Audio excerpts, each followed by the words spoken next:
नमस्कार, बुलेटिन में आपका स्वागत है। आपके साथ मैं हूं जीनत सिद्दीकी। शुरुआत खबरों की करेंगे। दिल्ली सेवा बिल पर लोकसभा में अमित शाह ने कहा है कि दिल्ली पूर्ण राज्य नहीं है और संसद को दिल्ली के लिए कानून बनाने का अधिकार है। उन्होंने कहा, साल 2015 में दिल्ली में एक ऐसी पार्टी सत्ता में आई जिसका मकसद सिर्फ लड़ना था, सेवा करना नहीं।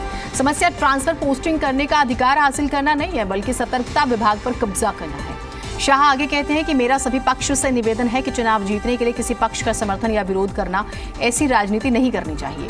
नया गठबंधन बनाने के अनेक प्रकार होते हैं। विधेयक और कानून देश की भलाई के लिए लाया जाता है, इसी वजह से इसका विरोध और समर्थन दिल्ली की भलाई के लिए करना चाहिए।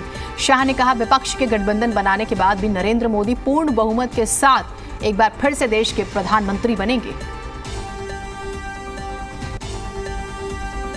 विधेयक जो लेकर मैं इस सदन के सामने उपस्थित हुआ हूं, वो विधेयक सुप्रीम कोर्ट के जजमेंट के भावनाओं के विरुद्ध है।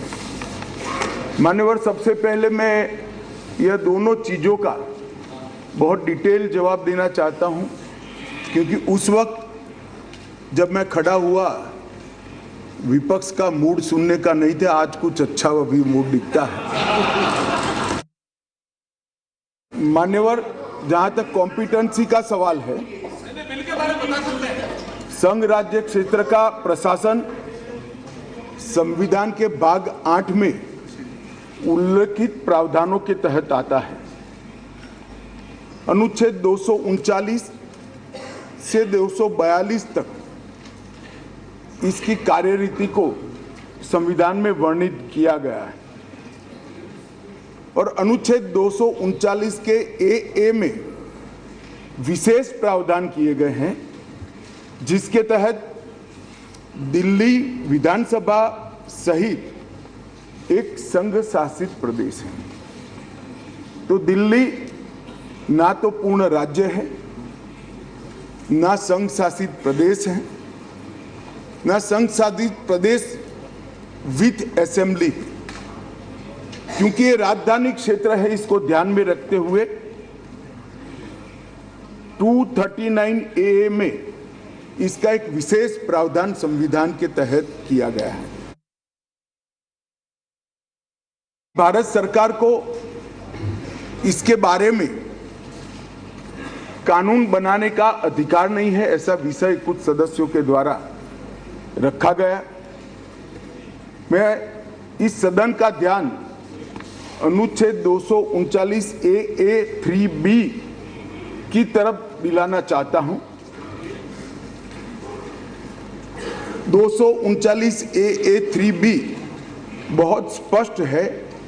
इसके तहत इस संसद को दिल्ली संघ राज्य क्षेत्र या इसके किसी भी भाग के बारे में उससे संबंधित किसी भी विषय पर कानून बनाने का पूर्ण अधिकार प्राप्त है। 1993 से व्यवस्था चली आ रही थी।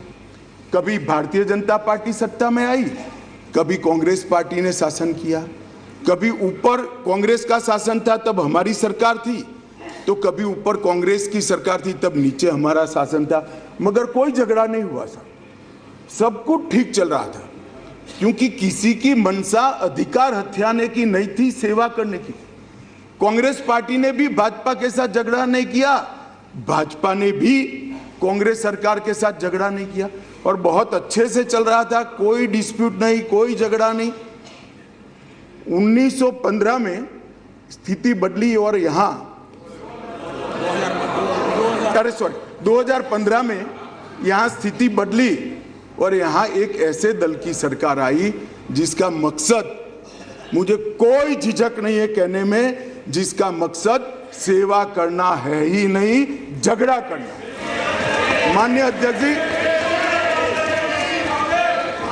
अध्यक्ष जी अनेक पार्टियों के मुख्यमंत्री रहे, अनेक पार्टियों की मिलीजुली सरकार रही, शुद्ध रूप से सरकार रही, मगर राष्ट्र सेवा करने में और जन सेवा करने में किसी भी पार्टी को कोई दिक्कत नहीं आई। मैं बाद में बात करूंगा क्या दिक्कत है वो, उसकी भी डिटेल बात करूंगा, प्रॉब्लम क्या है वो। प्रॉब्लम ट्रांसफर पोस्टिंग के अधिकार का नहीं है, विजिलेंस को कंट्रोल में लेकर बंगला जो बना दिया है, इसका सत्य छुपाना है। जो भ्रष्टाचार हो रहा है, इसका सत्य छुपाना है। और बलराम हमारे साथ, हमारे सहयोगी जुड़े हुए हैं। बलराम, गृह मंत्री को आपने भी सुना, दर्शकों ने भी, मैंने भी सुना और लगातार हम इस पर बात भी कर रहे थे।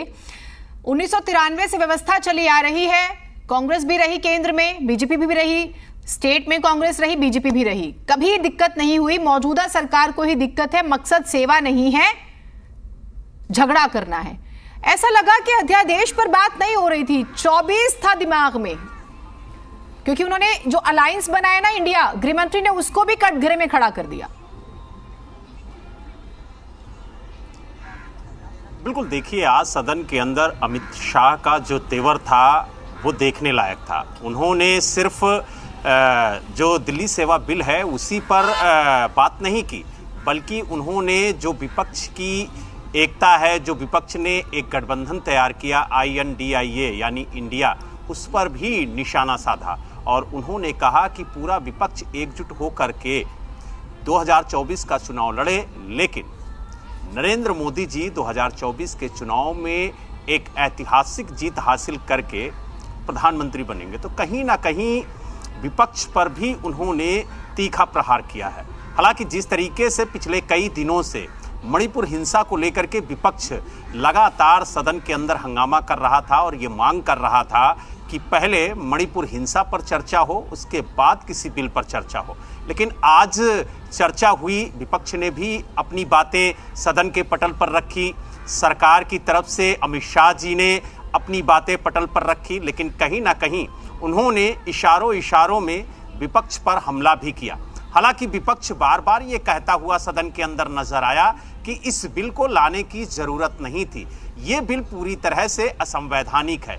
लेकिन कहीं ना कहीं जो देश के गृह मंत्री हैं अमित शाह, उन्होंने सदन के अंदर बताया कि किस तरीके से केंद्र सरकार को दिल्ली के लिए कानून बनाने का अधिकार है और उन्होंने 239 AA का भी हवाला देते हुए कहा कि समय समय पर भारत सरकार दिल्ली को लेकर के कानून बना सकती है और जो मौजूदा हालात होते हैं उस पर केंद्र सरकार नज़र भी रखती है, क्योंकि उन्होंने बताया कि दिल्ली पूर्ण राज्य नहीं है, इसलिए केंद्र के अधीन है और ऐसे में दिल्ली का जो संचालन है वो राष्ट्रपति महोदया के हाथ में है और इसीलिए जो LG हैं वो पावरफुल हैं, क्योंकि केंद्र सरकार हमेशा दिल्ली को लेकर के सतर्क रहती है, चाहे वो सुरक्षा को लेकर के हो, चाहे कानून को लेकर के हो, चाहे व्यवस्थाओं को लेकर के हो।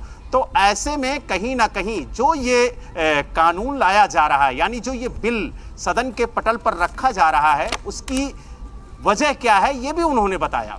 हालांकि जो विपक्ष के सांसद हैं, जो INDIA यानी इंडिया के घटक दल के सांसद हैं, वो इस बिल का विरोध कर रहे हैं। हालांकि आपको हमने पहले भी बताया, अपने दर्शकों को भी बताया कि लोकसभा में भारतीय जनता पार्टी को इस बिल को पास कराने में कोई दिक्कत नहीं होगी, क्योंकि लोकसभा में भारतीय जनता पार्टी के पास पूर्ण बहुमत है और ऐसे में यहाँ से आसानी से वो बिल पास करा लेगी। लेकिन जब ये बिल राज्यसभा में जाएगा तब देखने वाली बात होगी कि इस बिल पर जो विपक्ष की एकता है वो कितनी मजबूत। बलराम, आपने राज्यसभा का जिक्र किया, वो गणित भी है, वो हम दर्शकों को बताएंगे कि जब BJD और YSR कांग्रेस ने अगर समर्थन कर दिया है NDA का, तो नंबर्स तो फिर भी उनके पास हो चुके हैं।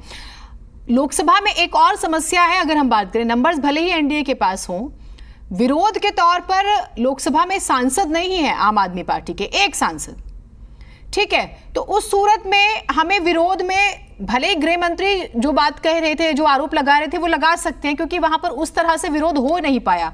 यदि हम बहस की बात करें, बहस के संदर्भ में देखें, अधीर रंजन चौधरी बहुत अच्छे से अपनी बात नहीं रख पाते, बंगाल से आते हैं, उनकी जुबान बहुत इजीली लोग नहीं समझ पाते, कई बार कुछ का कुछ निकल जाता है, हम इसे नजरअंदाज नहीं कर सकते। तो वो जिस तरह से काउंटर कर रहे थे वो बहुत स्ट्रांगली नहीं कर पाए, क्योंकि देखिए नंबर्स का तो सबको पता है, लड़ाई तो यहां पर इस बात की है कि संदेश क्या दिया जाएगा। बिल्कुल, देखिए केंद्र सरकार की तरफ से संदेश साफ है